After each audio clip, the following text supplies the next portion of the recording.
In this world, there are many different types of people. There are people with a lot of education and those with a little. There are people that are rich and there are others that are poor. There are those who think money is good and those who think money is evil. In short, we all live lives that are unique to us. However, one thing that seems to be common amongst most people is how they look at money. Most people lack the money-making mindset, which is holding back their ability to succeed financially. Therefore, in this video, I will share with you 8 money mindsets only broke people have. And if you're new to the channel, then hit the subscribe button below for more life-changing content. Mindset number 1, I can save later. Why save now when you can save later, right? Well, sadly, many people tend to push off their savings efforts, saying that it's fine if they don't save today, because they have the intention to increase their savings efforts in the future. However, it's this exact mindset that has led to more than 3/4 of Americans living paycheck to paycheck. In fact, nearly 1 in 4 people in America today don't save any money each and every month. Some people don't save because they lack financial willpower, and others fail to save because they use spending as a way to cope with their day-to-day stress. However, there is another group of people who shy away from saving, and those are the saving doubters. Saving doubters are those who don't save because they don't think their efforts will ever amount to anything. In short, they see their savings efforts as futile, and this can be true in the beginning. For instance, if you're making a very low salary and are barely able to cover your bills, that $50 you save a month won't seem like it's helping grow your wealth by any means.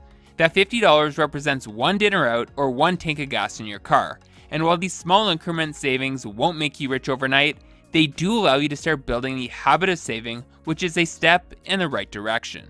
In fact, if you start early, say at age 25, saving 15% of your paycheck, including your employer's match to your 401k if you have one, could help you save enough to maintain your current way of life in retirement. It sounds like a lot, but don't lose your motivation if you can't save that much.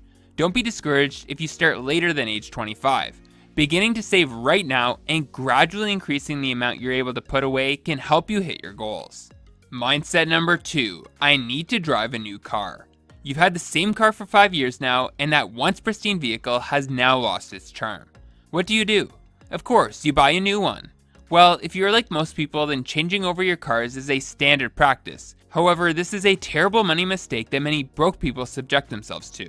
The reason that buying a new car is so detrimental to your financial success is because of how fast the value of a new car declines. Most new cars depreciate 40 to 50% during the first 3 years of ownership.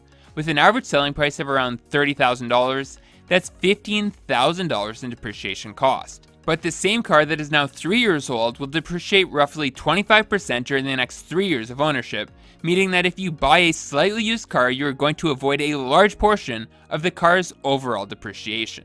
Now, while this may be news to you, most millionaires have already figured out the optimal age of the car they should buy. The average millionaire drives a 4-year-old car with at least 41,000 miles on it. This way, they can avoid the significant portion of depreciation that is incurred during the first 3 years of its useful life, while still getting a car that won't have to be replaced for a few years to come. Another point to note is that these wealthy individuals also pay cash for their cars whenever possible. 8 in 10 millionaires purchase their cars debt-free, meaning that they also avoid making interest payments that they would have to pay if they finance the vehicle instead. But if you are still tempted to buy new, then consider this. In 1999, with a net worth of $10 billion, Jeff Bezos bought a Honda Accord when he could literally afford any car on the market. When asked why he decided on such an inexpensive car, he said being frugal was important to him, so if you think you need a new car, consider that even the world's wealthiest don't always drive brand new vehicles. Therefore, realize that a new car will only hurt you financially and opt for buying used instead. Mindset number 3, I'm too old to succeed financially.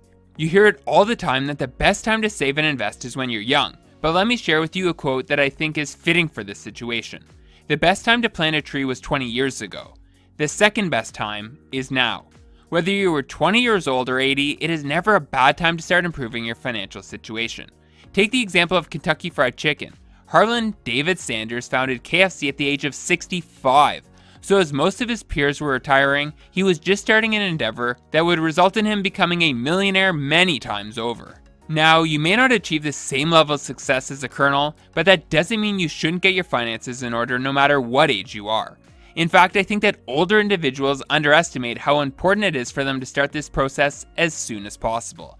Every year, people are living longer, and while those around you may be living until 80 now, perhaps when you're older you will live to 100 or more, meaning that you may have a lot longer financial runway than you expect. So if you have written off your financial success, don't. Start to build good savings habits. Begin to invest for your retirements, and if you find yourself living in debt, then make every effort you can to become debt-free so that you can prove to yourself that financial success can be had at any age.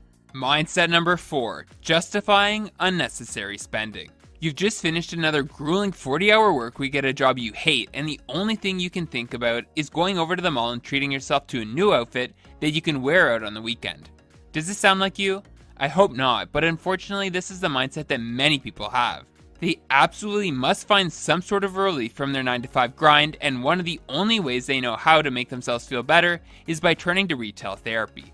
However, the spending high you gain from swiping your credit card will not resolve your overall discontent with your job or your life, and will in fact only make things worse. Therefore, if you want to ditch the broke mindset, then stop justifying unnecessary purchases and start putting that hard-earned money to work so that you can make strides in your path towards financial success. Mindset number 5, earning more is futile because of tax. There are two things that are guaranteed in life, and they are death and taxes. But just because these things are inevitable doesn't mean they have to hold us back from achieving our true earning potential. However, the poor often make comments that there is no point of earning more because as you earn more, the tax you must pay also increases. This is factual, but given that taxes aren't going to be revoked anytime soon, we must work within the parameters we are confined by, and one way to have more money, even when taxes are considered, is to earn more. Take the example comparison of a low and high income earner. If you are earning $40,000 and are taxed at 25%, then you will be left with $30,000 after taxes have been removed from your gross earnings. However, if you earn $1 million and are taxed at 50%, even after paying $500,000 to the government, you will have $500,000 left over, which is more than 15 times a low-income earner. Therefore, sure, you will pay more taxes as you make more money, but that doesn't mean that there isn't plenty of money for you to take home and enjoy. Mindset number 6, I don't need insurance. Let's face it, no one likes spending money on insurance. First, spending money on insurance means thinking about terrible events happening in your life, which we always like to pretend will never happen. And secondly, in many cases, we pay for insurance for years without ever receiving its benefit. But insurance has a great purpose. Its purpose is to transfer any losses you might have in the future from you to your insurance company. Whether it's a house fire, a flood, or heaven forbid a loss in the family, insurance takes the brunt of the loss so you don't have to.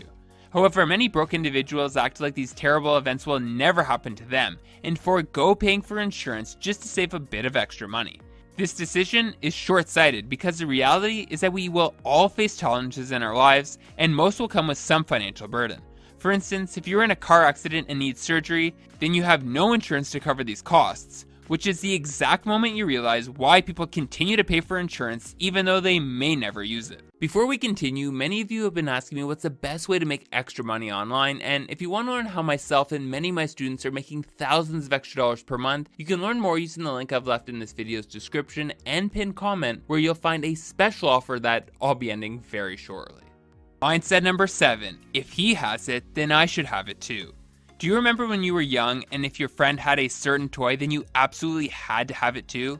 Well, even as adults, many of us want to have the same things as our peers, but keeping up with the Joneses is a very dangerous game when it comes to your finances, and really, your life. If you've got your eyes on what your neighbors or friends have, you might find yourself with a big hole in your pocket. In fact, one thing to keep in mind when trying to keep pace with the Joneses is that everyone's financial situation is different. Maybe your friend or neighbor has a high-paying job, or has recently received an inheritance and can afford all these luxury items they are buying. But if you're not in the same financial position, then copying their spending habits can lead to financial ruin. Pretty soon, you'll find yourself deep in debt and chasing things that won't actually make you happy. Instead, be grateful for what you have, and when you do buy, make sure you have the money on hand to do so. Mindset number 8, I will always be broke. What you believe about this statement will determine if it's true. If you believe you're always going to be broke, you're probably right. And guess what? What you believe has a direct influence on what you do. So if you believe you're always going to be broke, you're probably not actively seeking ways to get ahead. Luckily, your attitude is something you have control over, and when that is paired with positive action, then achieving financial success is well within the realm of possibilities.